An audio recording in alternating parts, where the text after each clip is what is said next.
Hi, I'm Allison from the Canadian Living Test Kitchen, and today we're going to be making rack of lamb. Here's what you'll need to get started. We have 2 tablespoons of Dijon mustard. We also have a tablespoon of lemon juice and a tablespoon of vegetable oil. We have some minced garlic and some fresh rosemary and some salt and some pepper. And we have a beautiful rack of lamb that I'm now going to show you how to trim. Lamb racks need to be Frenched, which means that the meat is removed from the end of the rib bones. You can just cut right through until you feel the bone. You're not going to go any further.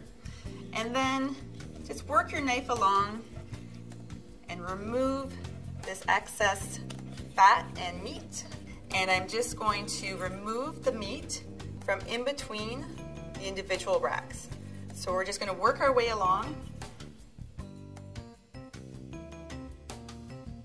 Now here's our cleaned rack of lamb. So what I want to do now, I'm just going to cut it in half through the center of the ribs. And I'm going to take our halves and I'm just going to move them over here while we make our marinade. So we have our Dijon mustard, which I'm going to pop into our bowl, our lemon juice, vegetable oil, a bit of this garlic, our fresh rosemary, and I'll use about half each of the salt and pepper. And just stir.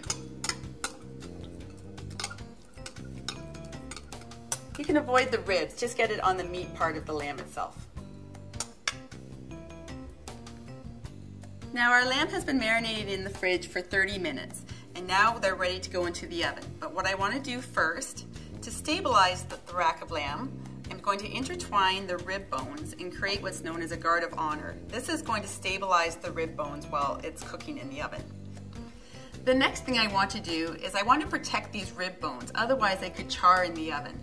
So I have some sheets of aluminum foil that I'm just going to wrap around the exposed rib bones. And now this is going to go into a 450-degree oven for 10 minutes. That's going to sear the lamb and lock in the juices before we drop it to 325 degrees Fahrenheit for the final 30 minutes, or until we reach an internal temperature of about 140 degrees for medium rare.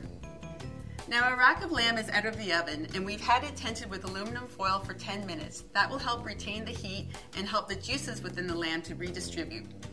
I'm going to take apart our guard of honor and I'm going to cut into individual chops.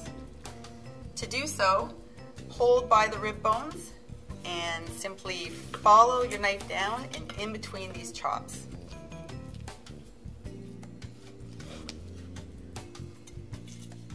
So here we have our completed rack of lamb, which has been cut into chops, which is perfect for entertaining.